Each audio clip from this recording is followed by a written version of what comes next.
पवार ममता की पार्टियां आउट, आम आदमी पार्टी इन। अरविंद केजरीवाल की आम आदमी पार्टी को गुजरात विधानसभा चुनाव में बेशक 5 सीटों पर ही जीत मिली, लेकिन उस चुनाव का एक बड़ा फायदा अब इस पार्टी को मिला है। 26 नवंबर 2012 को हमारी पार्टी बनी। तब तो किसी ने सोचा भी नहीं था कि एक एमएलए भी बन पाएगा। ये भी उम्मीद नहीं थी कि एक एमएलए बनेगा। और आज 10 साढ़े 10 साल के अंदर आम आदमी पार्टी देश की राष्ट्रीय पार्टी बन गई है। आम आदमी पार्टी को अब राष्ट्रीय पार्टी का दर्जा मिल गया है।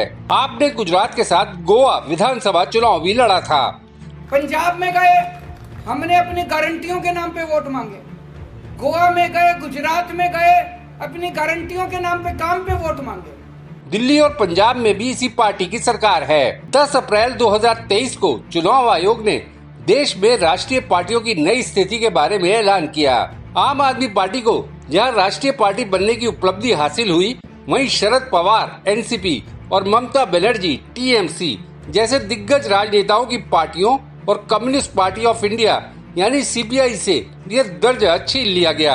अब देश में आपके अलावा 6 राष्ट्रीय पार्टियों में बीजेपी, कांग्रेस, बीएसपी, सीपीएम और उत्तर पूर्वी राज्यों वाली नेशनल पीपल्स पार्टी यानी एनपीपी शामिल हैं। इसके साथ ही देश में 56 स्टेट पार्टियां हैं, जबकि सैकड़ों पार्टियों को सिर्फ राजनीतिक पार्टियों के तौर पर पंजीकृत किया गया है। राष्ट्रीय पार्टी का दर्जा हासिल करने के लिए किसी पार्टी को 4 या उससे ज्यादा राज्यों में लोकसभा चुनाव या विधानसभा चुनाव लड़ना होता है। इसके साथ ही इन चुनावों में उस पार्टी को कम से कम 6% वोट हासिल करने होते हैं। राष्ट्रीय पार्टी को पूरे देश में एक चुनाव चिन्ह पर चुनाव लड़ने का मौका मिलता है।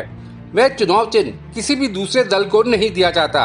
अगर किसी राज्य में राष्ट्रीय पार्टी चुनाव लड़ रही है और वहां कोई क्षेत्रीय दल उसी पार्टी के चुनाव चिन्ह के साथ चुनावी मैदान में उतरता है, तो ऐसी स्थिति में राष्ट्रीय पार्टी को ही वरीयता दी जाती है। चुनाव के वक्त राष्ट्रीय पार्टियों को पब्लिक ब्रॉडकास्टर यानी दूरदर्शन के टीवी चैनल पर मुफ्त में चुनाव प्रचार करने का समय दिया जाता है। अलग अलग पार्टियों को अलग अलग समय दिया जाता है। स्टेट पार्टियों को भी चुनाव प्रचार का समय दिया जाता है, लेकिन राष्ट्रीय पार्टियों को इसमें तरजीह मिलती है। हर राष्ट्रीय पार्टी 40 स्टार प्रचारक तय कर सकती है। इसके साथ ही राष्ट्रीय पार्टियों को सरकार की तरफ से दफ्तर बनाने के लिए जमीन मुहैया करवाई जाती है।